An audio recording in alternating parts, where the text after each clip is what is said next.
Saúde.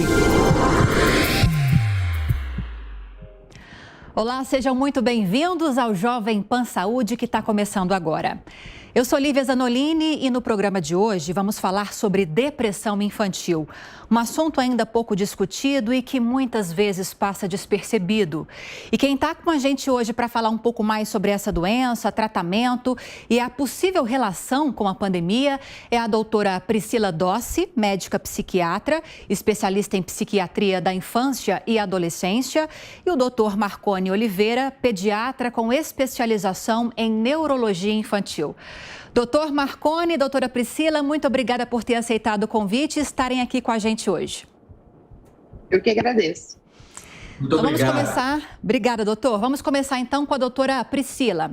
Doutora, tem uma faixa etária para que a depressão possa se manifestar? A partir de qual idade? Ou crianças já na primeira infância já podem desenvolver essa doença? Então, nós não temos, na verdade, ainda um consenso sobre isso, né? Sobre com que idade aparece a depressão infantil. Alguns estudos dizem 3 anos, outros dizem 5 anos, né? Mas o que nós podemos ver é que a partir dessa idade, mais ou menos, a gente consegue já notar as alterações de comportamento, principalmente, que é o que mais chama atenção na infância.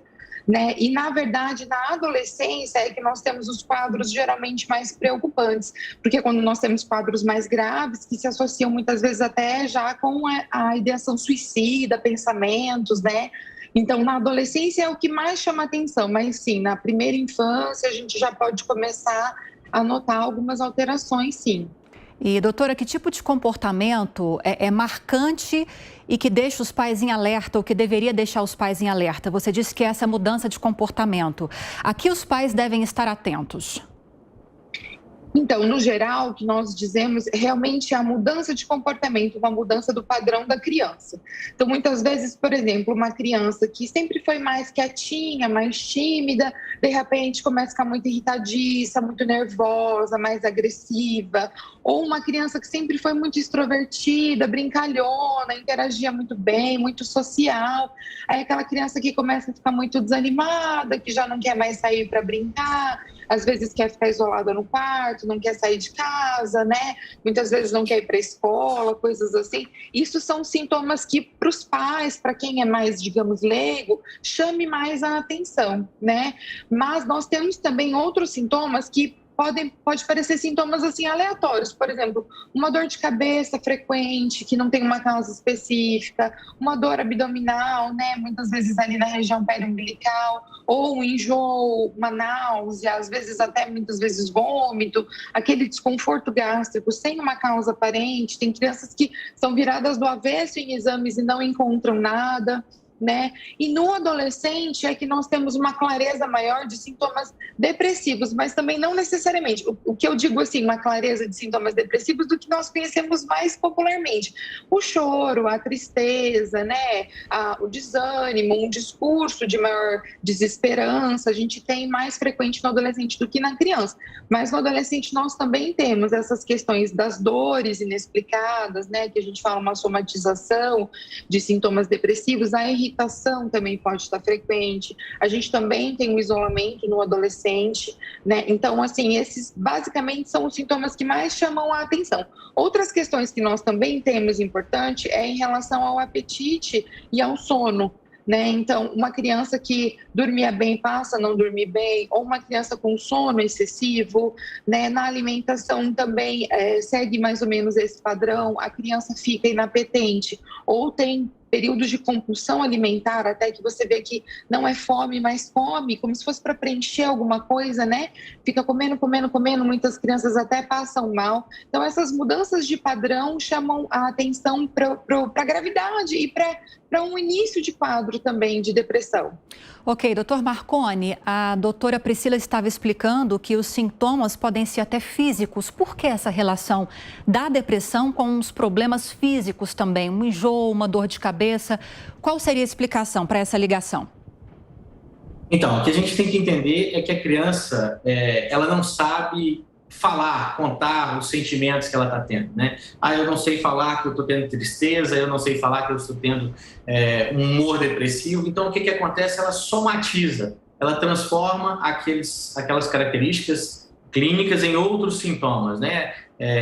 Que a doutora já falou, de dor abdominal, de recusa alimentar ou alimentar de forma exagerada. E podem surgir outros sintomas, né? Assim, enurese noturna, que é fazer o xixi na cama à noite, dificuldade escolar, queda no rendimento escolar. Sempre que a gente fala em depressão, a gente espera uma criança que diminui o comportamento, mas a gente pode ter crianças também que aumentam o comportamento, né, com agitação, com irritabilidade. Então, o que está acontecendo no fundo é que essa criança está somatizando esses sintomas, está trazendo uma somatização para esses sintomas. Por isso, há então a formação do jeito que a gente vê na criança, lembrando que ela não sabe te contar, a criança ela não sabe falar, então ela somatiza esses sintomas. Doutor, então hiperatividade pode ser um sintoma de depressão?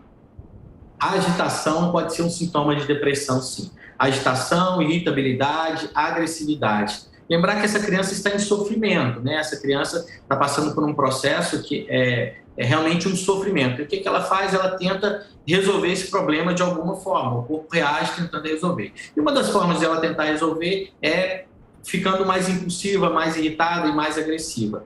Lembrar também que a depressão são alterações dos neurotransmissores cerebrais que controlam esses comportamentos, né? Essa agitação ou calma, essa irritabilidade.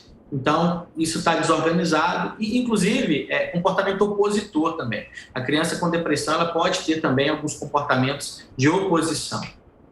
Doutora Fernanda, como é o diagnóstico? Os pais percebem que há essa alteração de comportamento, até esses sintomas físicos, mas como é feita a constatação da depressão? No geral, a constatação é clínica mesmo, né? Se nós tivermos muita dúvida em relação a alguns sintomas que a criança tem, faça uma investigação clínica, por exemplo, com um pediatra, né? Muita dor de cabeça, muito vômito, coisas assim. Mas, no geral, a gente consegue ver por exemplo, a queda realmente no rendimento escolar, um isolamento social maior, uma dificuldade maior assim, até na convivência dentro de casa, um isolamento maior. Então, a gente faz o diagnóstico clínico, né? Normalmente, a gente faz por critérios clínicos mesmo, né? Essa alteração de comportamento, esses sintomas que a criança apresenta. Os exames que nós fazemos, no geral, é para exclusão de outras causas, né? Muitas vezes a gente pede, por exemplo, a criança teve uma alteração muito importante no comportamento. Será que não aconteceu alguma coisa? Pode pedir até uma tomografia, pode pedir um eletroencefalograma, ou a gente pode desconfiar de alguma alteração, por exemplo, em tireoide, você faz um exame físico, né, um exame de sangue, mas no geral a avaliação é clínica mesmo, com critérios clínicos. Pode ser feita por um psiquiatra no geral, né? Pode ser feita por um pediatra, um neuropediatra, pode ser feita muitas vezes por um psicólogo ou qualquer outra pessoa ligada à área da saúde mental que tenha um pouco de experiência, consegue pelo menos já ter uma ideia de como encaminhar essa criança. Porque a gente diz que muitas vezes não se tem um acesso direto a um especialista, né? Então, por exemplo, um psiquiatra, um psicólogo, né? Um neurologista, mas você pode ter um acesso, por exemplo, a um assistente social de um posto de saúde que consegue ter uma ideia de falar, não, essa criança realmente não está bem, vamos lá procurar um auxílio, né? Dentre outros profissionais. Doutora Priscila, antes de passar para o doutor Marconi, que eu vou questionar sobre tratamentos possíveis com ele, eu queria que você explicasse para a gente. Você disse que na adolescência, embora a depressão possa se desenvolver na infância, na adolescente ela é mais recorrente, ela é mais comum. Por quê? Normalmente, a gente vê, na verdade, casos mais graves, né, na adolescência, né?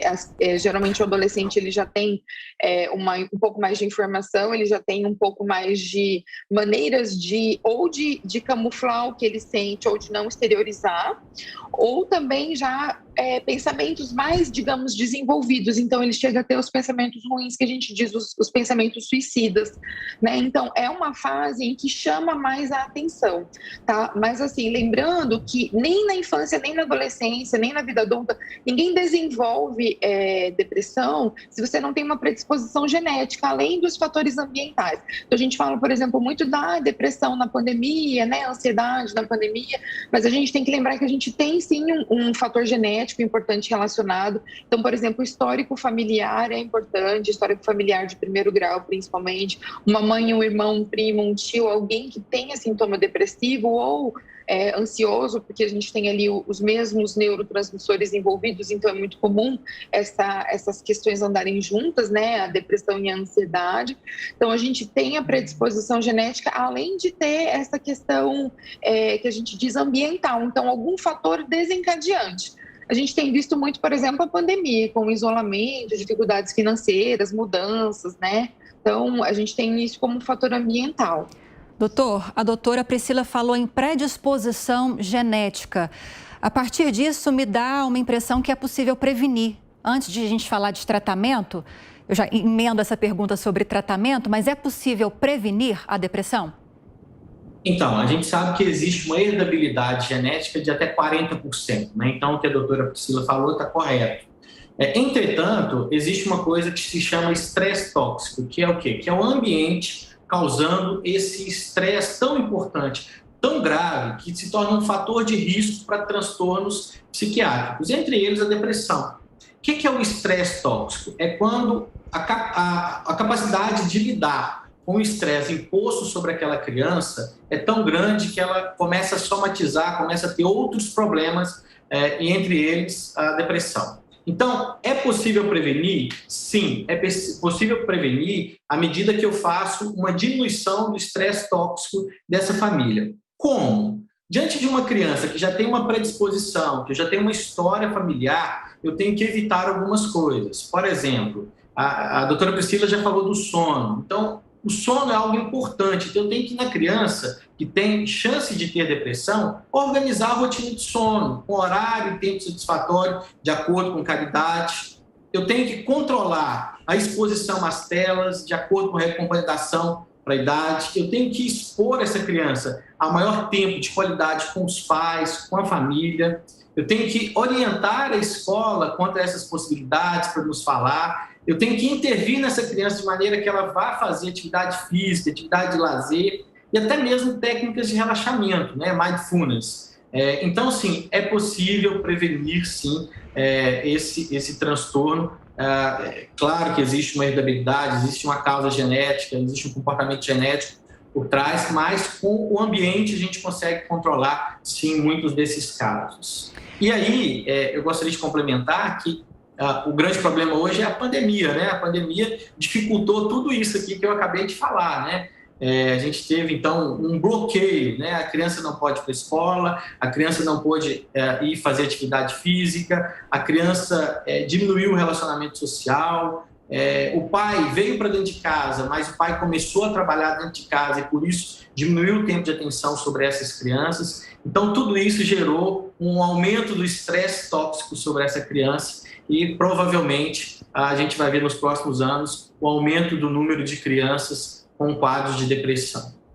A saída, então, para tentar evitar seria justamente essas medidas preventivas. Doutora, ia dizer alguma coisa? Fica à vontade, doutora, pode falar. Eu queria aproveitar o gancho dele e fazer um adendo de questões que eu acho bem importantes, que ele falou da questão do estresse tóxico, duas situações que nós temos muito comuns, que eu acho que vale muito a pena a gente ter uma atenção. Uma delas é o que a gente fala, o famoso bullying escolar, né? Ou até bullying na escola, e agora a gente tem a nossa nova modalidade, que é o bullying virtual, né, que nós vemos com muita frequência. Então, a gente tem aquela questão de menosprezar a criança, de diminuir a criança, né, o adolescente tem muito isso. A gente tem aquela questão também das crianças se exporem muito nas redes sociais. Então, ele falou a questão do tempo de tela conforme a idade. Eu gosto muito de reforçar sobre a questão da supervisão dos pais, independente da idade. A gente nunca tem certeza absoluta de quem está ali do outro lado, né, na questão de redes sociais e até em jogos, né, conteúdos também violentos. Eu acho que são coisas que deixam a criança mais ansiosa, mais, assim, adrenalinada. Então, tudo isso acaba sendo um estresse a mais.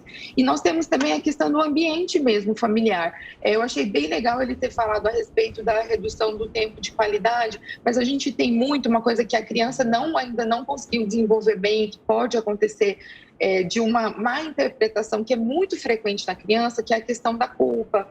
Então, a gente diz para os pais não discutirem em frente de crianças, não tratarem de problemas pessoais, porque a criança, mesmo que aquilo não cite o nome dela, não seja relacionado a ela, é muito comum a criança, quanto menor a interpretação dela das situações, ela pegar isso para ela como se ela fosse a causadora ou como se ela tivesse um papel, e isso a criança vai absorvendo, e isso torna, sim, um ambiente cada vez mais tóxico para ela. Então, acho que isso é um adendo importante da gente fazer.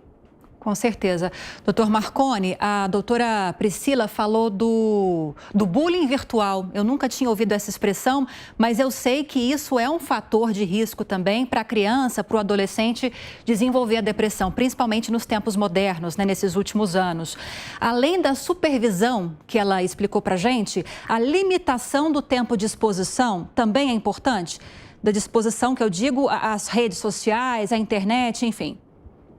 É super importante. O que a doutora está falando é de cyberbullying, né? É quando as crianças começam a ser comprometidas umas pelas outras, ou até mesmo por outras pessoas, até mesmo adultos, né? Causando esse tipo de bullying. Então, assim, é muito importante a recomendação de tempo de tela. E aí eu gostaria de falar o tempo de tela, que é orientado pela Sociedade Brasileira de Pediatria. Até 2 anos, zero, não é para usar. Não é para expor a criança à tela. De 3 anos até 5 anos e 11 meses, até 6 anos, 1 hora por dia. De 6 a 12 anos, 2 horas por dia. Depois de 12 anos, com avaliação, com assistência dos pais o tempo todo. Então, a gente tem que respeitar mesmo esse tempo, né? Comportamento de agressividade, de impulsividade. Inclusive, a partir do do CID-11, que vem a partir do ano que vem, já está classificado como adição em videogame, né? Surgiu um novo transtorno, né? Crianças viciadas em videogame. Eu tive um caso que eu gostaria de comentar aqui, de um paciente que os pais me procuraram, um adolescente, que os pais foram viajar e deixou a casa com algumas pessoas, e esse paciente foi até a farmácia, comprou fralda geriátrica, né, fralda de adulto, 2 litros de um refrigerante, aqueles pipocas, e se trancou no quarto e ficou jogando durante 2 dias. Isso mostra para nós o quanto essa criança, esse rapaz, estava dependente do jogo, né? Então, olha quanto a exposição pode agravar, o quanto o tempo de exposição pode agravar a nossa vida, né? Trazendo transtornos para essa criança. Para mim, gera um caso de intervenção. Então, assim, ficar atento ao bullying, ficar muito atento ao bullying, ficar muito atento ao tempo de tela. E aí a internet é um livro aberto, ela pode caminhar por todo mundo. Se a gente não estiver ali ao lado, intensamente ali, olhando os nossos filhos, certamente eles vão caminhar por caminhos bem complexos. Então, é importante sim a vigilância e ficar atento quanto à prevenção do bullying, evitando o estresse tóxico dessas crianças. Tá certo. Doutor, vamos retomar a questão do tratamento, que eu cheguei a questionar, mas a gente entrou nesse outro assunto que é muito importante. Feito o diagnóstico de depressão em crianças e adolescentes, quais são os tratamentos? Então, olha só, a primeira coisa que eu queria discutir é que, quando a gente fala tratamento, o pai que está do outro lado, o pai costuma pensar assim, olha, já vai dar remédio ao meu filho. Então, o remédio às vezes é necessário e é importante, mas hoje, cada vez menos, o tratamento tem sido só remédio. O tratamento hoje é um conjunto de medidas, né? E na depressão, a primeira medida que a gente tem que tomar é o treinamento de pais, para proporcionar um ambiente afetuoso, harmonioso, estimulante para aquela criança. Um manejo comportamental mais equilibrado. Depois, a gente pensa na psicoterapia, o acompanhamento com o psicólogo. Eu gosto muito do método de intervenção comportamental, terapia cognitivo-comportamental. E, depois disso, a gente pensa nas questões do mindfulness, né, das técnicas de meditação e de atenção, que tem realmente mostrado resultados importantes. E, por último, a gente pensa nas questões dos medicamentos ansiolítico e antidepressivo, que devem ser usados em casos de depressão moderada, grave, prescrito para criança por um profissional experiente em manejo desse tipo de medicamento, né? Então, o que eu estou querendo falar? Que, às vezes, a gente vai precisar de usar o remédio, mas se eu estou no início, se eu estou começando a investigar e eu não vejo risco iminente para aquela criança, há ainda a possibilidade de tentar de outras tentativas, de outras alternativas. É claro que se tem um prejuízo muito grande, se eu estou inseguro quanto à possibilidade de complicação daquela criança, eu inicio o tratamento medicamentoso logo de cara. Mas o tratamento não é só remédio, são vários pilares e o remédio está ali junto para ajudar e ele é bem utilizado, ele tem uma resposta muito boa. Doutora Priscila, foi justamente o que você chegou a mencionar em uma das respostas anteriores, né? Cuidar desse ambiente doméstico, cuidar dos locais onde a criança frequenta, não só o ambiente doméstico é muito importante. Agora, o que eu quero te perguntar é o seguinte: qual que é a importância do tratamento? Se ele não é feito, esse quadro pode evoluir para uma situação mais grave, para um problema mais grave? Com certeza, né? A gente tem uma porcentagem baixa, mas a gente tem uma porcentagem de remissão de quadros espontaneamente, digamos assim, que são pessoas que têm quadros ao longo da vida, vão ter outros quadros provavelmente futuramente, mas que conseguem sim uma melhora, digamos, espontânea, eu digo, sem tratamento medicamentoso, tá? Com certeza alguma outra mudança ambiental teve, seja com o papel da terapia, seja uma mudança de rotina, né? Mas isso a gente tem para quadros mais leves, né? Quadros moderados a graves, exatamente como o Dr. Marconi falou, geralmente precisa sim da intervenção da medicação junto, né? Para a gente não ter uma evolução para quadros mais graves. E no geral, mais graves ainda, eu digo, né? Mas no geral, o uso da medicação é fundamental para a gente dar uma segurada nisso, junto com o conjunto de fatores. E a gente tem sim, a gente pode ter sim um desfecho mais grave em situações em que não há um tratamento adequado. Igual nós falamos mesmo da ideação suicida, planejamento, pensamentos, né? Pensamentos reverberantes de menos-valia, em que a pessoa vai ficando cada vez, a gente fala que isso vai minando a saúde mental dessa pessoa, então ela vai ficando cada vez mais, entra naquele ciclo mesmo, sabe, vicioso de ir ficando cada vez pior, né? Então, assim, a gente pode ter uma piora do quadro se não houver uma intervenção adequada, tá? Agora, uma coisa que eu gostaria de fazer um adendo no que o Dr. Marconi falou, fatores, um conjunto de fator associado que eu acho importantíssimo a gente entrar, que é extremamente simples e que deve sempre ser aplicado, é a questão da rotina no geral. A gente tem o nosso ciclo natural, que é o ciclo circadiano, então a gente precisa ter lá o nosso horário de dormir, horário de acordar, um horário para o banho, estudo, a diversão, o lazer, porque isso também faz parte, né? Comer em horários adequados, a qualidade da alimentação. A gente precisa sim ter alimentos de qualidade para que não haja falta de substâncias no auxílio mesmo da produção hormonal natural que nós temos, né? E o horário de dormir, o controle das telas, ele auxilia muito também na nossa produção normal de hormônios, o hormônio do sono, regulador de humor, o hormônio do prazer, a endorfina, enfim. E a atividade física. A atividade física ajuda muito, né? Porque cansa, o físico ajuda também na nossa regulação hormonal, de horários, enfim. Então, assim, todo esse conjunto é importante. A terapia, se necessária, a medicação e a rotina é muito importante, né? E aí, a gente sempre diz que, assim, quanto menor a criança, no geral, a gente tenta entrar com intervenções mais... como que a gente pode dizer, mais conservadoras, né? Então, assim, já não entrar realmente com a questão da medicação. Mas acontece, sim, de nós termos casos de depressão mais grave, mesmo em crianças menores, que a intervenção medicamentosa se faz necessária já, muitas vezes, desde o início do tratamento. Doutor Marconi, a gente está caminhando para os últimos minutos, mas eu vou fechar com uma pergunta para o senhor. Nós chegamos a falar da pandemia, né? Que é a redução das atividades, menos atividades extraescolares, a falta de condições para frequentar as escolas com ensino remoto também contribuiu. Tudo isso contribuiu para que crianças e adolescentes pudessem desenvolver com mais frequência essa depressão. Então, é muito importante, mesmo nesse período de pandemia, tentar manter uma rotina com os filhos, né? Para tentar evitar esse problema. Exatamente. É super importante manter essa rotina. É super importante os pais, né, se aproximarem dos filhos durante esse processo. Eu queria só lembrar um pouquinho atrás que a depressão também ela pode apresentar comorbidades, né? O que são comorbidades?